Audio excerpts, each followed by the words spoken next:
आमना जल्दी से तैयार हो जाओ, मैं तुम्हें बाजार छोड़ आता हूँ। असद ने जल्दी से उसे पुकारा। अच्छा भाई, ऐसा करना कि रास्ते में सना के घर के सामने 2 मिनट के लिए बाइक रोक लेना। सना के घर के सामने? अच्छा अच्छा। एकदम उसके चेहरे पे मुस्कुराहट दौड़ गई। कहने लगा, आमना मुझे उसका नंबर तो दो, मुझे अच्छी लगती है। ये अल्फाज कहकर उसने कहका लगाया। चल बदतमीज, बाइक निकाल, पहले बहुत देर कर दी है। और रही बात नंबर की, तो मोबाइल उसकी अम्मी का है। अगर तुम्हें इतनी पसंद है तो रिश्ते की बात कर लेती हूँ। चलो, मेरी बेहतरीन दोस्त मेरी भाभी बन जाएगी। आमना ने भी मुस्कुराते हुए जवाब दिया। असद ने जब यह सुना तो दिल ही दिल में कहा, कोई बात नहीं, जब मोबाइल लेगी तो नंबर आ ही जाएगा। उसने बाइक स्टार्ट की और कुछ देर में सना के घर पहुंच गए। आमना फौरन बाइक से उतरी और अंदर चल पड़ी। जाते ही ऊंची आवाज में अस्सलाम वालेकुम कहा और सना को आवाज देने लगी कि तुम तैयार नहीं हुई, जल्दी करो, असर का वक्त है, हमें टाइम लग जाना है बाजार। सना ने कहा कि आमना 2 मिनट बैठो, मैं बस असर की 4 रकात पढ़ लूँ। उफ यार, आकर पढ़ लेना, बाहर असद इंतजार में है, बस जल्दी से चादर लो और छोड़ो नकाब वगैरह। सना ने कहा, प्लीज़ यार, मैं 2 मिनट में आई, नमाज कज़ा हो गई तो अल्लाह पाक नाराज़ होंगे, या मेरी आज मौत आ गई तो मेरी क्या तैयारी होगी। अच्छा अच्छा, पढ़ लो बाबा, अब बस चुप। खैर, उसने नमाज पढ़ी, जल्दी से चादर ली, नकाब किया और वह दोनों असद के पीछे बैठकर बाजार चल दिए। आमना ने असद को कहा कि तुम घूम फिर आओ, जब मैं कॉल करूं तो आ जाना। असद ने एक नज़र उनकी जानिब देखा और चुपचाप बाइक स्टार्ट करके चल पड़ा। आमना कभी सना का हाथ पकड़कर एक दुकान में घुसती और कभी दूसरी। आखिरकार उसने अपनी मतलूबा चीज़ें ले ही ली। उसने सना से पूछा, तुमने कुछ लेना? तो कहने लगी कि एक सफ़ेद सूट लेना है जिस पे अच्छी कढ़ाई हो सके। आमना ने उसका हाथ पकड़ा और आहिस्ता आहिस्ता चलती एक कपड़े की दुकान के अंदर आ गई। भैया, मुझे सफ़ेद रंग में कोई सूट दिखाएं जिस पे कढ़ाई हो सके। सना ने दुकानदार को मुखातिब किया और आमना उसके पास बैठ गई।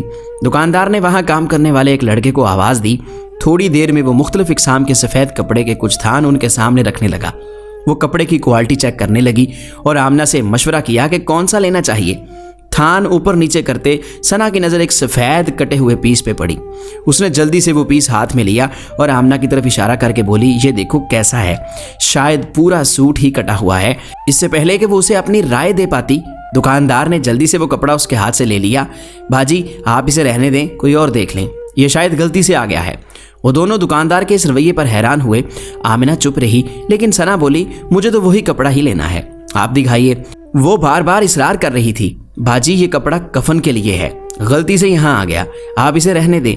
दुकानदार के इस जवाब को सुनकर उन दोनों के चेहरों के रंग उड़ गए। अगले ही लम्हे सना ने अपना पर्स उठाया और दुकान से बाहर निकल गई। आमना ने उसे आवाज़ दी, अरे रुको, मुझे तो आने दो। दुकानदार भी आवाज़ें देने लगा, बाजी बात तो सुने बाजी। आमना ने आज से पहले इसे इतना परेशान कभी नहीं देखा था। वो बहुत तेज़ी से चल रही थी। वो लगभग भागती हुई उससे जा मिली और उसने असद को जल्दी से कॉल की। वो पहले ही उनके इंतज़ार में मतलूबा जगह पे खड़ा था। वो दोनों जल्दी से बाइक पे बैठी। आमना पूरे रास्ते में उसे तसल्ली देती रही कि इतनी छोटी सी बात पे तुम परेशान हो गई हो। उसने आमना की किसी बात का जवाब न दिया और अपने घर जाते ही वो अपने कमरे में चली गई। जब वो पीछे पीछे कमरे के अंदर दाखिल हुई तो सना मगरिब की नमाज़ पढ़ रही थी। वो बाहर निकल गई। उसने सना की हालत का उसकी अम्मी को बताया और असद की वजह से वहाँ से निकल आई। अगली सुबह आमना की अम्मी ने उसके ऊपर से कंबल हटा के जल्दी से उठाया। वो घबरा गई।